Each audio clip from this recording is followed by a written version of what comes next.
Welcome to the Terrible Take, a daily segment telling Steelers Nation what's on our mind. I'm Bryan. Let's talk quickly on this Tuesday Terrible Take about the importance of turnovers and explosive plays when it comes to weekly games and Pittsburgh Steelers games specifically. If you don't already know it by now, I'm a huge fan of the TOX stat. That's TOX, and it stands for turnovers and explosive plays.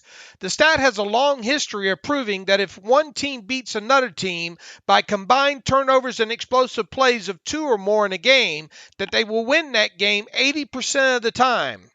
Now, when you look at the 2022 Steelers game by game to date, when it comes to turnovers and explosive plays specifically, it obviously hasn't been great. In fact, only one time this season did they manage to win the TOX differential in a single game, and they wound up winning that game. That was in Week 1 against the Cincinnati Bengals as they won the TOX battle 10-6, and that was obviously aided heavily by them having 5 takeaways in that contest. In their 5 games since that Week 1 win, the Steelers have failed to win the TOX battle in a single game. Against the Tampa Bay Buccaneers this past Sunday, the Steelers only lost the TOX battle by 1 as it was 3-2 in Tampa's favor. Notice it wasn't +2 for the Buccaneers.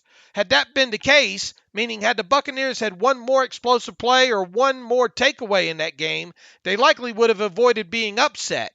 How does that late fumble recovery by quarterback Mitch Trubisky on a low snap in that game look now? How does that late long third down conversion to wide receiver Chase Claypool for 26 yards look now? You hate to do it, but you can really boil that game down to just a few plays, and the Steelers made them.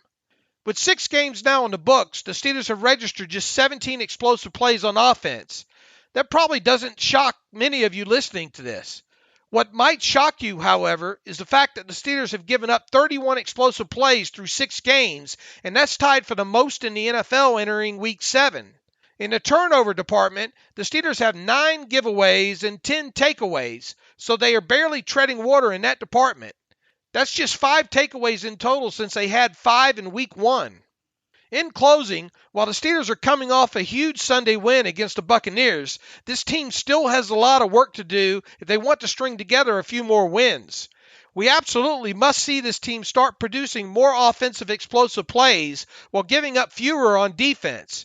Additionally, to help offset the fact that we're unlikely to see a huge increase in offensive explosive plays in the near future, we have to start seeing the defense registering more takeaways starting Sunday night against the Miami Dolphins. While the team had a win this past Sunday despite losing the TOX battle, they don't need to continue tempting fate that they can make a habit of doing just that. The TOX stat is real, and it's spectacular. Be sure to follow us at SteelersDepot.com and check out episodes of The Terrible Take every day at 5 p.m. Eastern Time. And check out The Terrible Podcast with myself and Alex Skazora every Monday, Wednesday, and Friday.